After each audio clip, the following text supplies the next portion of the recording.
Pour définir l'évolution du business model des cabinets d'avocats, il faudrait définir ce que c'est que le business model d'un cabinet d'avocats. Et ils sont aussi nombreux que le nombre de cabinets d'avocats en France. On les définit aussi bien par le type de pratique, est-ce qu'ils conseillent leurs clients sur tous les domaines du droit ou simplement sur un seul, on appelle ça des cabinets full service ou de niche, quel type de clientèle ils ciblent et comment ils font leur travail. Certains cabinets décident de conseiller le quotidien de leurs clients, d'autres décident d'intervenir uniquement sur les grands tournants stratégiques de la vie d'une entreprise. Il est donc assez compliqué de donner une définition unique de ce que c'est qu'un business model de cabinet d'avocat.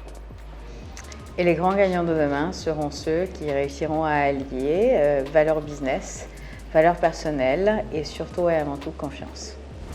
Le cabinet de demain qui va réussir à développer un business model qui sera performant, c'est un cabinet qui réfléchira sur ce qu'on appelle les 3 domaines de la révolution, c'est-à-dire la révolution VTC.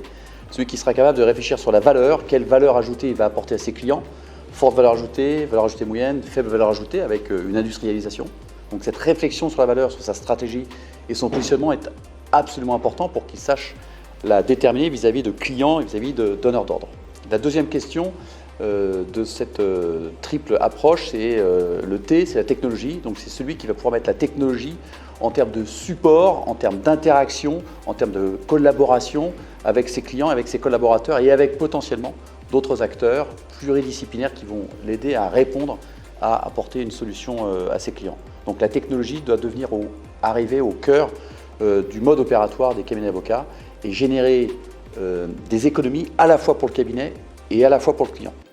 Et le C du VTC, c'est le collaboratif, c'est-à-dire être capable de travailler à plusieurs en même temps sur des mêmes documents, sur des mêmes projets, en temps réel, sans générer des milliers d'emails, des milliers d'allers-retours, de la perte de temps, de la perte d'efficience, qui fait qu'on va pouvoir générer une marge supérieure à ses concurrents et alors pouvoir apporter beaucoup plus de valeur à ses clients.